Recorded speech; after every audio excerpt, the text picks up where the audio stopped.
دې خاورې دښمنان مې وروره ناست دي په بهر کې کله ما ته ټوپک راکړي کله تا ته ټوپک درکړي نن به وژنې کام په کام بله ورځ به ټول عوام څو چې دا دوستان ژوندي وي موږ به پرې نږدې آرام بربادۍ سبب جګړه ده د هېواد د بربادۍ سبب جګړه ده د هېواد د آبادۍ سبب تعلیم دی داسې دا کوڅې په بله واده او مس زړونه په مس نظر کې وپېیه وړانې هدوري په بله واړوه پرېږده چې رڼې شي د رڼا کیسې راشه تماشې پر بله واړوه نصیب بیا چرته بللی وم ورک شم چې په ورکو لارو تللی وم ورک شم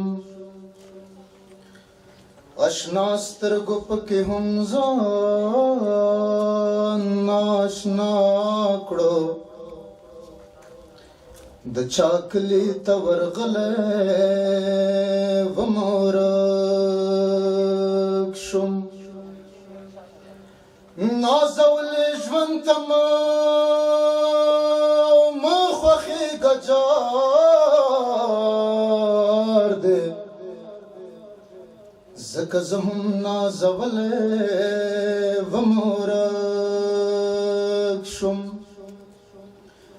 نو دا چې هر چا نه مې مړی او ژوندی ورک دی اعتبار کې چا وژلی وم ورک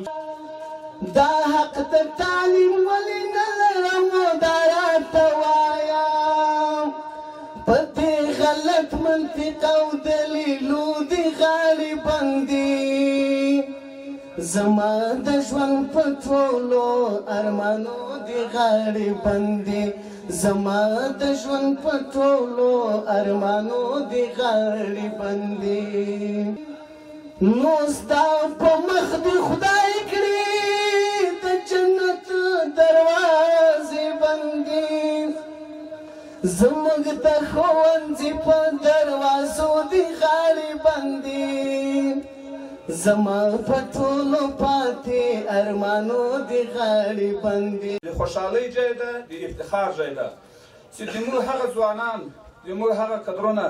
چې 20 کاله د اشغال په دور کې موږ سره بیل وو سره لرې وو نن په یو ځای کې په یو قلم په یو کتاب په یو میز په یو چوکۍ سره یو ځای یو زه به دونه لنډ دې خبرې ته وضاحت وکړم دا بهیرونه موږ څرنګه جوړ کړو موږ څرنګه پیل کړو هدف موږ څه ده چې د غونډې موږ پلان لرل موږ وریا د غزني فرهنګي بهیر په نام باندې غونډه اعلان کړه له دې سره سم ولسوالیو کې دا بهیر جوړ کړو په دې کې یوازینی هدف د موږ دا ده چې د مکتب او د مدرسې د پوهنتون او د مدرسې تر مابین دغه پس چې د دنیا کافرانو ایجاد کړی ده او دا موږ له بینه یوسو مکتب هم د موږ ده مدرسه هم د موږ په دغو کې یوازینی هدف دا ده چې دا غونډه موږ جوړه کړه موږ په نورو ولسوالیو کې هم دا غونډې جوړوو بیا به انشاءالله یوه لویه غونډه یوه لویه جلسه به موږ تاسې دا د غزني مرکز کې کوو او دا به ووایم چې په ټول افغانستان کې دغه اولنی غونډه ده د ترتیب فرهنګي بهیر چې جوړېږي الحمدلله دا موږ جوړ کړی ده پژواک خبری آژانس د پیښو ریښتینې هنداره